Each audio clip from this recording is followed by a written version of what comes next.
1000 रुपए में एक लड़के को खरीद के मेरा हलाला करवाया गया, तो मैं मौलानाओं से पूछना चाहती हूँ कि कौन से कुरान में लिखा हुआ है कि पैसे से खरीद के एक औरत को अपने घर की इज्जत को दूसरे के हवाले करो और फिर उसे अपने घर में वापस लेकर आओ? क्या यही इन लोगों का ज़मीर है? क्या यही इन लोगों की इज्जत है जिसे सरेआम अपने घर की इज्जत को नीलाम कर दें?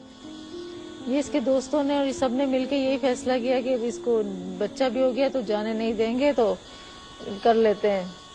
क्या कर लेते हैं? हलाला कर लेते हैं। जी। तो आपका हलाला किससे करवाया, किससे निकाह करवाया आपका? पहले तो इसके दोस्त से। अच्छा, ये उन्होंने नियत करके करवाया था? जी, नियत की कि आपसे दोबारा निकाह करेंगे, लेकिन पहले अपने दोस्त से आपकी निकाह करवा दिया। जिस दोस्त से आपका निकाह हुआ था उनके साथ आप कितने अरसे रही? एक ही दिन। एक दिन रही। कितनी दफा इनकी तलाकें हुई हैं? इनकी कोई 6 दफा तलाकें हुई हैं। 6 दफा तलाकें हुई हैं टोटल जो हुई हैं, जो हलाला और कोई टोटल 6 बार इनका निकाह हुआ है। और बड़ा यानी मैं बता रहा हूँ कि जब हमने इसने आके सुनाई थी तो हमें तो यकीन नहीं आ रहा था कि इस तरीके से भी होता है हमारे माशरे के अंदर, हमारे लोगों में। और जो सबसे बड़ी जो अफसोस की बात थी, जो दुख की बात थी, वो ये थी कि वो साहब जो थे वो खुद लोगों को नमाज पढ़ाते थे, लोगों को दर्स देते थे और लोग धोखे में थे उनके। हलाला पे आपको तलाक दे दिया? मैंने बोला कि आज चलते हैं, 1 हफ्ता हो गया है, तो उन्होंने बोला नहीं कल जाएंगे। जस्ट इतनी बात पे उन्होंने कहा तलाक तलाक तलाक वर्ड बोल दिया। और फिर बाद में कहते हैं कि मैंने अपने मामू के कहने पे तलाक दिया है और मुझे वापस मेरे ससुराल लेकर आ गए। और ससुराल में ला के जब ससुराल वालों को पता चला, सब बोले कि हलाला कराना पड़ेगा देवर से, तभी इसको रख पाएंगे हम। आपके पति आपसे अभी क्या कहते हैं? अभी भी वो आपको वैसा ही झूठा दिलासा कहते हैं? घर में मतलब मेरे देवर के साथ मैंने हलाला ना कराया तो चाहे मुझे जेल भेज दो, चाहे मुझे फांसी चढ़ा दो, मैं आपको नहीं लेकर जाऊंगा। अब उन्होंने काउंसलिंग में साफ ओपनली सबके सामने बोल दिया है। उन्होंने पुलिस के सामने भी यही बोला है कि हलाला कराओ तो लेकर जाएंगे। मतलब आपके पास उन्होंने कोई विकल्प नहीं छोड़ा है? हलाला तलाक, पहले 3 तलाक और फिर अब हलाला।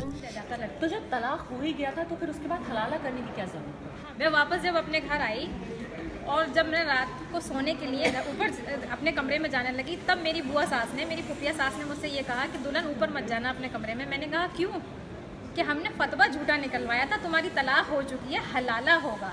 अभी मैं एक मौलाना साहब से डिबेट में बैठी हुई थी, तो उन्होंने मुझसे ये कहा कि जब आपकी तलाक हो जाती है तो आप वापस क्यों जाते हो उसके पास? आज मैं ये सवाल मौलाना साहब से पूछती हूँ कि उस वक्त रास्ता क्या था? मायका ख़त्म हो चुका था और ससुराल में ये सवाल आ गया था कि हलाला होगा नहीं, और ये सवाल कि हलाला दुनिया को दिखाने के लिए करना, जैसा कि तुमने दुनिया को दिखाने के लिए फतवा निकलवाया। मुझे कोई गैर मर्द छुएगा नहीं। और 1000 रुपए में एक लड़के को खरीद के मेरा हलाला करवाया गया, तो मैं मौलानाओं से पूछना चाहती हूँ कि कौन से कुरान में लिखा हुआ है कि पैसे से खरीद के एक औरत को अपने घर की इज्जत को दूसरे के हवाले करो और फिर उसे अपने घर में वापस लेकर आओ? क्या यही इन लोगों का ज़मीर है? क्या यही इन लोगों की इज्जत है जिसे सरेआम अपने घर की इज्जत को नीलाम कर दें? और शायद उनको इसी चीज का दर्द भी हो रहा है, परेशानी भी हो रही है कि एक तरीके से हर कोई इसमें पैसा बना रहा है, और बेइज्जती जिसकी हो रही है। एक आदमी को पैसा चाहिए और एक औरत का जिस्म चाहिए, और इस हलाले के बदनुमा दाग जिस पे औरत को ही चलना पड़ता है, उससे इन मौलानाओं को दोनों चीजें मिल रही हैं, पैसा भी मिल रहा है और औरत भी मिल रही है। इसलिए इन लोगों की दुकानें बंद हो रही हैं, इसलिए इन लोगों को इतने ऑब्जेक्शन उठाए जा रहे हैं इनको कि हाँ ये चीज बंद नहीं होनी चाहिए। मेरा नाम शबीना है। मेरी शादी सन 2009 में हुई थी और उन लोगों ने ये बहाना रखा कि मुझे 2 साल तक औलाद नहीं हो। इसके बाद मेरे शौहर ने मुझे तलाक दे दिया। उसके बाद में वो बोले कि ना ये बात घर में रखी गई। फिर मेरे ससुर के साथ मेरा हलाला किया गया। उसके बाद में फिर उन्होंने मुझसे निकाह किया। उसके बाद में फिर उन्होंने मैं सन 2017 में फिर से डिवोर्स दे दिया। फिर मेरे घर वालों ने उनसे बात करी तो कह रहे कि हमारे भाई के साथ हलाला करें। तो मैं सबके लिए तो नहीं गई थी वहाँ, मैं अपने शौहर के साथ जो है रिश्ता वो कर सकती हूँ, लेकिन वो बाप भाई के सभी के नहीं।